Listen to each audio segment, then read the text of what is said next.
देखो अब ये कंडीशन है इक्वेटोरियल लाइन पर। अब इक्वेटोरियल में मतलब क्या है, ये अगर एक्स एक्सिस पर है तो वो अनदर एक्सिस पर होगा, वाई एक्सिस पर होगा। अब यहाँ पर जो है ट्रायंगल कैसे बन के आ रहा है, अगर ध्यान दोगे तो ये सीन आ रहा है, ठीक है। तो अगर इसकी ये भाई पूरी 2l है तो इसकी बेस कैसा हो जाएगा कि ओनली l, ये l हो गया, d डिस्टेंस पर रखा हुआ है, ये l हो गया, ये d डिस्टेंस पर रखा हुआ है। पाइथागोरस थ्योरम लगाकर ये निकाल लोगे, ठीक है।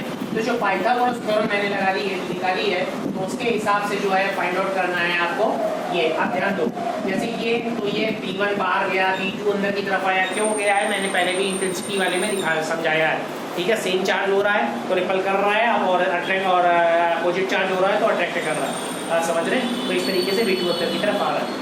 तो अब यहाँ पर चार्ज की बात रही, केवल मैग्नेटिक की बात हो रही है। आप समझना है यहाँ पर P1, तो P1 सेम पहले वाले जो टॉपिक पढ़ा है, तो P1 equal to V0 upon M1 M2 M upon NP square. NP square समझ रहे हो ना, कहाँ से जाएगा ये अगर इसको N मान लो, इसको P मान लो, ठीक है। नहीं कौन सा हो जाएगा N हमारा, ये और X, तो NP ये वाला चल रहा है, ठीक है।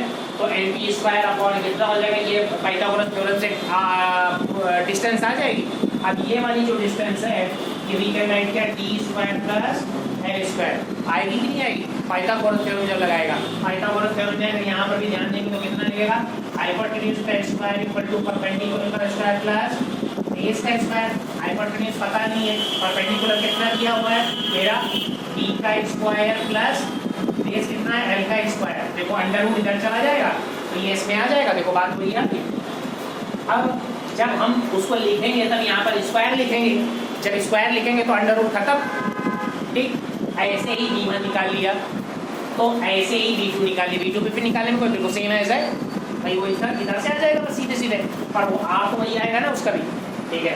अब हमने क्या लिखा, मैंने बोला कि जब भाई V1 और V2 दोनों बराबर आ रहे हैं, बिल्कुल सेम एज है V1 और V2, तो जब V1 और V2 अगर बराबर आ रहे हैं तो V1 के प्लेस या फिर V1 के प्लेस V2 के प्लेस पर V1 लिखा जा सकता है। So we can write B equal to B1 B2 equal है, so B equal to B cos theta plus B2 cos theta B1 plus 1, तो यहाँ पर भी B1 लिख दोगे तो क्या मिल जाएगा 2B1 cos theta, तो 2B1 cos theta और BX आ जाएगा, तो मतलब ये वाला बीच वाला, ठीक। मेरी बात समझिए, B1 B2 इक्वल टू है।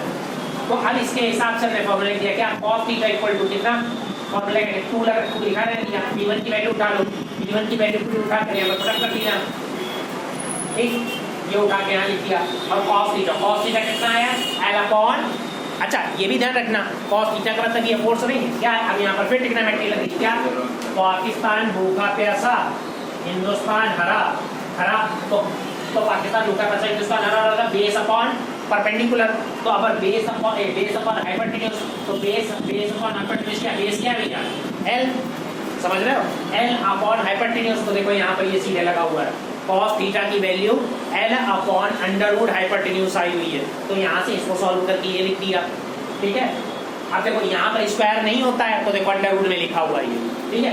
अब इसको पूरे को जब सॉल्व किया तो अब हमारा आंसर कितना आएगा 3/2, क्यों, क्योंकि ये किसका है, ये 1/2 हो जाएगा, ठीक है, और ये 1 हो जाएगा, तो कितना हो जाएगा 3/2, जब हम इसकी मल्टीप्लाई करोगे तो यहाँ पर कितना आ जाएगा, यहाँ पर पावर आ जाएगी 3/2। अब पहले वाले फॉर्मूले में हमने लिखा ही था m इक्वल टू m2l होता है, इसकी वैल्यू उठाकर कैपिटल M यहाँ पर लिख दिया जाएगा, ठीक। तो ये आ जाएगा, तब आएगा जब L और D की बातें नहीं होगी। बट अगर L जो होगा बहुत छोटा होगा, तब क्या हो जाएगा, L नेग्लेक्टेड हो जाएगा। L नेग्लेक्टेड हो जाने पर जो होगा L की वैल्यू यहाँ कुछ नहीं लिखी जाएगी, सो 2 से 2 कैंसिल हो जाएगा, तो यहाँ पर क्या आ जाएगा, केवल जो है D की पावर 3 आ जाएगा, ठीक है, जो कि हमारा इस कंडीशन में ये बनेगा जब हमारा यहाँ पर इक्वेटोरियल लाइन पर आएगा, ओके।